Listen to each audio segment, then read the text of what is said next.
In the last video, we have discussed about the mechanism of the DNA replication. In that, we have discussed the first step of the DNA replication, that is the unwinding and the unzipping of the DNA. In this video, we will discuss about the enzyme which are required in DNA replication. So here, the second step is the formation of new chain. जो second step है वो नया chain का formation है. अब जब नए chain की फॉर्मेशन हो रही है तो नेचुरली उस नए चेन को बनने में एंजाइम्स की जरूरत पड़ेगी. अगर डीएनए है, आरएनए है, कुछ भी अगर नया बनना है तो उसमें एंजाइम्स चाहिए. क्लियर? तो यहाँ पे जो सेकेंड स्टेप है that is the formation of new chain. अब हमें हमेशा ध्यान रखना है कि जो नई चेन का फॉर्मेशन होगा वो 5' to 3' डायरेक्शन में होगा. नया चेन का जो फॉर्मेशन होगा वो 5' to 3' डायरेक्शन में होगा और दूसरी इंपॉर्टेंट बात बाय डायरेक्शनल होगा. तो मान लीजिए ये अनकॉइल्ड डीएनए है, ये डीएनए है. अब इस डीएनए में यहां पे अनकॉइलिंग हो चुकी है. क्लियर? अब इस डीएनए में ये 5' एंड है तो जो रेप्लिकेशन होगा वो 5' to 3' होगा और यहाँ पे फिर से इसी डायरेक्शन में होगा. नेचुरल सी बात है. तो यहाँ पे अगर हम देखें तो ये जो प्रोसेस है ये है बाई डायरेक्शनल प्रोसेस कि 5' to 3' न्यू चेन का फॉर्मेशन होगा और ये बाई डायरेक्शनल होगा. अब यहाँ पे मेन एंजाइम जो कि डीएनए रेप्लिकेशन में जरूरत पड़ेगी. So the main enzymes required in DNA replication कौन कौन से हैं? DNA dependent DNA polymerase. DNA dependent DNA polymerase. हमें ये पता है कि जो डीएनए है ये क्या है? ये पॉलीमर है न्यूक्लियोटाइड का. It is a polymer of nucleotide. तो नेचुरली अगर नया स्ट्रैंड भी बनेगा तो वो भी पॉलीमर होगा न्यूक्लियोटाइड का. और इस पॉली चेन को बनाने के लिए, इस पॉलीमर को बनाने के लिए जो एंजाइम होगा उसको हम बोलेंगे पॉलीमरेज. तो अगर डीएनए का पॉलीमरेज है तो डीएनए की लंबी चेन बना रहा है. आरएनए का पॉलीमरेज है तो आरएनए की लंबी चेन बना रहा है. क्लियर? आरएनए भी पॉलीमर है, डीएनए भी पॉलीमर है. तो पॉलीमर को बनाने के लिए जो एंजाइम लगेगा दैट इज पॉलीमरेज. उस एंजाइम को हम क्या बोलेंगे? पॉलीमरेज. तो डीएनए की लंबी चेन बनाने के लिए जो एंजाइम है दैट इज डीएनए पॉलीमरेज. तो इस टर्म का मतलब क्लियर है. अब ये जो एंजाइम है ये कौन सा है? DNA dependent. तो हम ये जानते हैं कि डीएनए में मान लीजिए कोई सीक्वेंस है ATGGCT. ये है एक स्टैंड. इस स्टैंड की मदद से ही नया स्टैंड बनता है. इस स्टैंड की मदद से ही नया स्टैंड बनता है. तो यहाँ पे क्या हो रहा है कि डीएनए का पॉलीमर बन रहा है. डीएनए पॉलीमरेज की सहायता से और डीएनए की पुरानी स्टैंड को यूज करके ही बन रहा है. इसीलिए इसको क्या बोलते हैं? DNA dependent.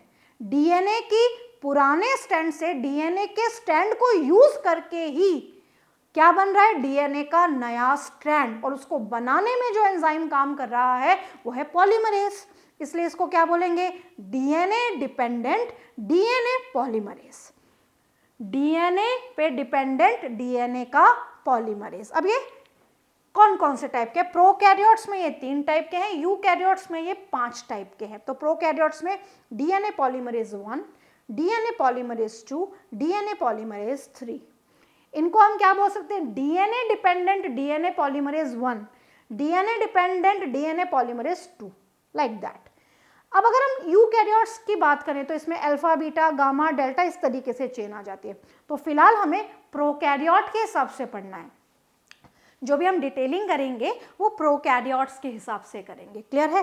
तो यहाँ पे हम डिस्कस कर रहे हैं कुछ एंजाइम्स जो डीएनए रेप्लिकेशन के काम में आते हैं। तो DNA dependent polymerase, DNA polymerase 1, 2 and 3 को हम कंपेयर कर रहे हैं कि इनका काम क्या है। इनका काम हमें जानना जरूरी है, क्योंकि इनका जब हमें काम समझ में आएगा तो हम यहाँ पे जब रेप्लिकेशन पढ़ेंगे तो हमें आसानी रहेगी। तो सबसे पहले हम यहाँ पे बात करेंगे डीएनए पॉलीमरेज 1, 2, 3 के कंपैरिजन की। डीएनए पॉलीमरेज 1 को डिस्कवर करने वाले साइंटिस्ट थे कॉर्नबर्ग। कॉर्नबर्ग नाम के साइंटिस्ट ने डीएनए पॉलीमरेज 1 को डिस्कवर किया, इसीलिए इसको कॉर्नबर्ग एंजाइम भी बोला जाता है। इसीलिए इसको क्या बोला जाता है? Kornberg enzyme. DNA polymerase 2 least reactive और लीस्ट रिएक्टिव इन रेप्लिकेशन, यानी कि सबसे कम काम में आने वाला एंजाइम है डीएनए पॉलीमरेज 2। डीएनए पॉलीमरेज 2 सबसे कम काम में आता है, तो नेचुरली तीनों में से कोई ना कोई तो ज्यादा काम में आएगा। तो सबसे ज्यादा काम का जो एंजाइम है वो है DNA polymerase 3, and DNA polymerase 3 को हम बोलते हैं रेप्लिकेज।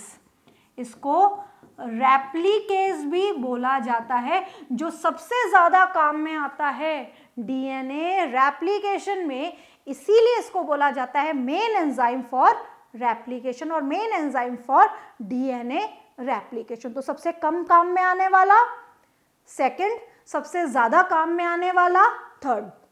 क्लियर? पहला स्टेप क्लियर है। अब यहाँ पे डीएनए की लंबी चेन बनना पॉलीमराइजेशन या चेन फॉर्मेशन को पॉलीमराइजेशन कहते हैं। और अभी अभी हमने पढ़ा है कि जब नई चेन बनती है तो 5' to 3' डायरेक्शन में बनती है। क्लियर है? तो यहाँ पे इन तीनों के लिए कॉमन बात है कि 5' से 3' डायरेक्शन में नई चेन बनेगी, पॉलीमराइजेशन इसी डायरेक्शन में होगा। अब जब पॉलीमराइजेशन होता है तो हमेशा एक बात ध्यान रखनी है, या तो चेन छोटी बनेगी या चेन लंबी बनेगी, या चेन छोटी बनेगी या चेन लंबी बनेगी। तो यहाँ पे कौन सा एंजाइम किस प्रकार की चेन बनाता है? पॉलीमरेज 1 शॉर्ट चेन बनाता है, पॉलीमरेज 2 भी शॉर्ट चेन बनाता है, बट पॉलीमरेज 3 लंबी चेन का फॉर्मेशन करता है। तो लॉन्ग चेन का बनाना, long chain polymerization, long chain formation किसकी प्रॉपर्टी है? डीएनए पॉलीमरेज 3 की प्रॉपर्टी है।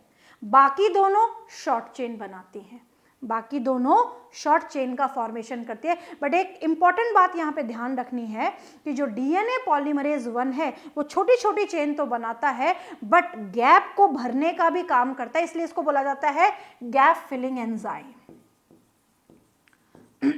ये गैप को भरने का भी काम करता है, इसलिए इसको बोला जाता है गैप फिलिंग एंजाइम। क्लियर है? हमने क्या पढ़ा अभी तक? हमने पढ़ा कि 3 टाइप के पॉलीमरेज होते हैं। सबसे ज्यादा काम में आने वाला थर्ड टाइप, बहुत ही कम काम में आने वाला सेकंड टाइप, फर्स्ट वाला जो है वो है ऐसा जिसमें शॉर्ट चेन बनती है, सेकंड वाले में भी शॉर्ट चेन बनती है, पर थर्ड वाले में लंबी चेन बनती है, और 5' to 3' पॉलीमराइजेशन होता है। नेक्स्ट इंपॉर्टेंट बात, रिमूव आरएनए प्राइमर।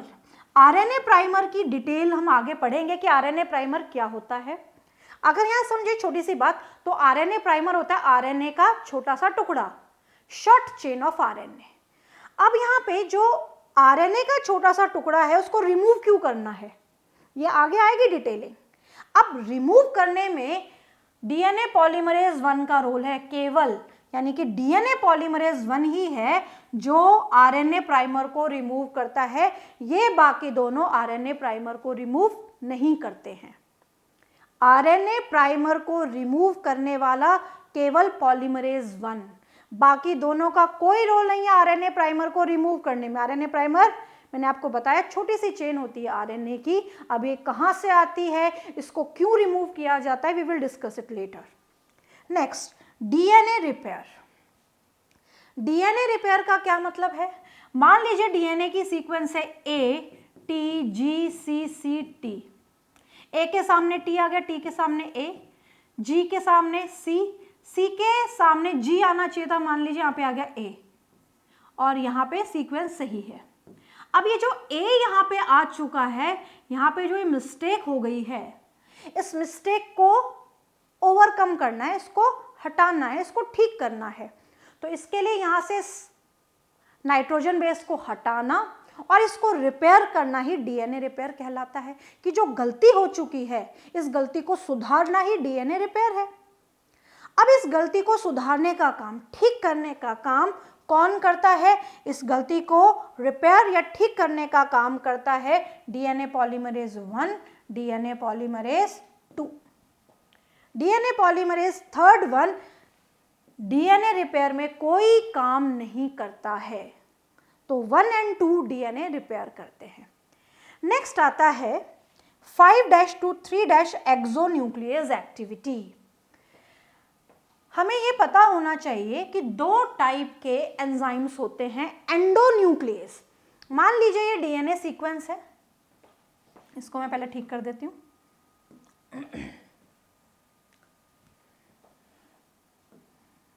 मान लीजिए ये कोई डीएनए सीक्वेंस है। इस डीएनए सीक्वेंस को अगर कोई एंजाइम अंदर से कट करेगा, मान लीजिए यहां से इसको कट किया, तो ये एंजाइम होता है एंडोन्यूक्लियस। बट वहीं टर्मिनल पार्ट से अगर डीएनए को कट किया जा रहा है तो वो कहलाता है एक्सोन्यूक्लियस, वो कहलाता है एक्सोन्यूक्लियस। अब यहां पे क्या है? 5' to 3' एक्सोन्यूक्लियस। मान लीजिए ये 5' एंड है, यहां से इसको कट किया, टर्मिनल पार्ट से टी हटाया, फिर टी के बाद में ए हटाया, यानी कि टर्मिनल पार्ट से डीएनए को कट किया, और डायरेक्शन क्या था? 5' to 3'। तो 5' to 3' एक्सोन्यूक्लियस एक्टिविटी किसकी होती है? केवल फर्स्ट वाले की। जब 5' to 3' एक्सोन्यूक्लियस एक्टिविटी पहले वाले की होती है, यही एक्टिविटीज को मदद करती है आरएनए प्राइमर को हटाने में। यानी कि इस एंजाइम की एक्टिविटी की वजह से या इस एक्टिविटी की वजह से ही ये आरएनए प्राइमर को हटा पाता है। बाकी दोनों में ये एक्टिविटी नहीं होती, यानी कि टर्मिनल पार्ट से ये डीएनए को कट नहीं करते हैं, और जो कट करता है उसमें डायरेक्शन 5' to 3' एक्सोन्यूक्लियस एक्टिविटी केवल 1 की है। फिर इससे उल्टी 3' to 5' एक्सोन्यूक्लियस एक्टिविटी तीनों की है।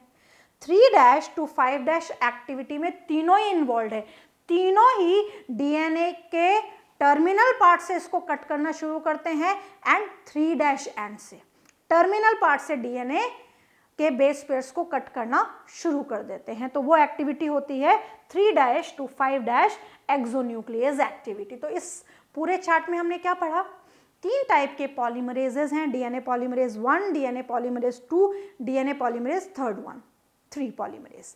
इनमें अगर जो बिल्कुल ज्यादा काम में नहीं आता है वो सेकंड वाला, सबसे ज्यादा काम में आता है वो थर्ड वाला, 1 वाला नॉर्मल है।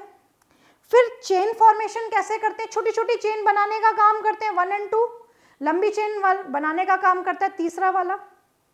वहीं आरएनए प्राइमर को रिमूव करता है पहला, और इस आरएनए रिमूवल में जो एक्टिविटी होती है वो 5' to 3' एक्सोन्यूक्लियस एक्टिविटी होती है। तो ये दोनों चीजें आपस में रिलेट करती हैं।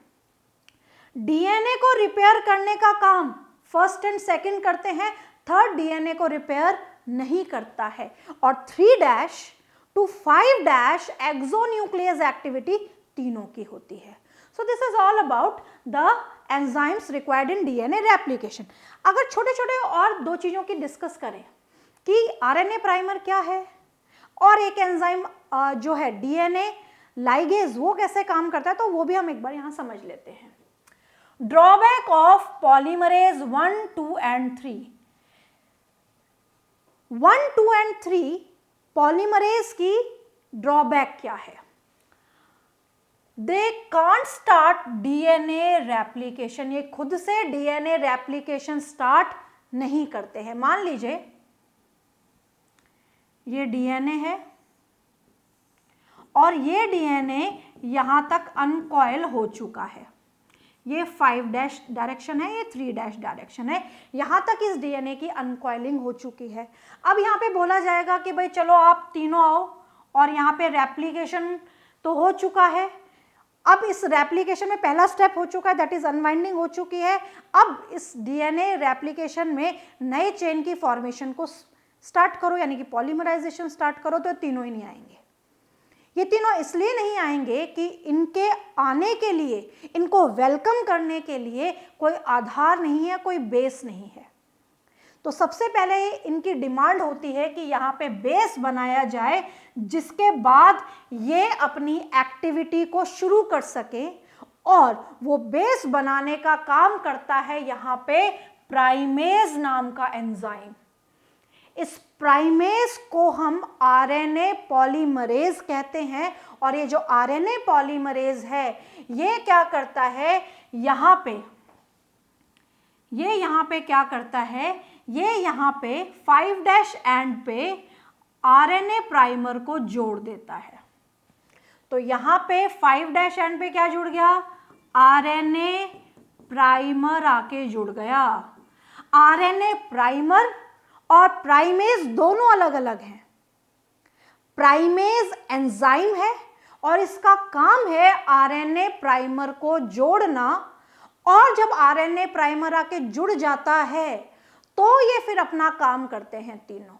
जब तक आरएनए प्राइमर आके नहीं जुड़ता है, एक बेस इनको नहीं मिलता है, ये तीनों एंजाइम काम करने से मना कर देते हैं। ये तीनों एंजाइम रेप्लिकेशन के बाद, यानी कि इस रेप्लिकेशन के समय, ये अपना काम नहीं करते हैं। क्लियर है? तो यहाँ पे आरएनए प्राइमर क्या है, शॉर्ट चेन ऑफ आरएनए, छोटी सी चेन है आरएनए की, और इसी कारण इसको बोला जाता है कि इस चेन को बनाने का काम किया है पॉलीमरेज एंजाइम ने, और उसका नाम है आरएनए पॉलीमरेज। तो आरएनए की छोटी सी चेन बनाई आरएनए पॉलीमरेज ने, उस छोटी सी चेन को हमने बोला RNA primer, short chain of RNA. दूसरा काम स्टार्टिंग ऑफ रेप्लिकेशन, यानी कि रेप्लिकेशन यहीं से ही स्टार्ट होता है। अब ये तीनों एंजाइम अपना काम अब शुरू करेंगे जब आरएनए प्राइमर आके जुड़ जाएगा। तो यहाँ पे प्राइमेज एंजाइम है और primer short chain of RNA है। डिफरेंस है दोनों में, बहुत इंपॉर्टेंट है ये डिफरेंस, याद रखना है। DNA ligase. अब डीएनए लाइगेज क्या होता है? लाइगेज का मतलब है कि किसी चीज को जोड़ना। तो ये जो लाइगेज एंजाइम है, इसका काम क्या होता है, अगर मान लीजिए डीएनए की छोटी छोटी चेन है, ये डीएनए के छोटे छोटे स्ट्रैंड्स हैं, छोटी छोटी चेन है, तो इन चेन को जोड़ने का काम करता है। तो इसका मेन काम क्या है, डीएनए की जो शॉर्ट चेन है या डीएनए की जो फ्रैगमेंट्स हैं उनको जोड़ना। तो DNA ligase join DNA fragments. DNA fragments क्या हैं, छोटे टुकड़े टुकड़े डीएनए के, ये हैं डीएनए फ्रैगमेंट्स। तो डीएनए फ्रैगमेंट्स का काम डीएनए को जोड़ना और डीएनए की एक लंबी चेन बना देना, या रेप्लिकेशन में इसकी मदद कब पड़ेगी, कुछ पॉलीमरेजेस का काम होता है छोटी चेन बनाना, तो छोटी छोटी चेन को जोड़ना पड़ेगा और तभी रेप्लिकेशन कंप्लीट हो पाएगा, तो वहीं ये अपना काम करेगा। तो in this video we have discussed about the different enzymes which are exactly work in DNA replication.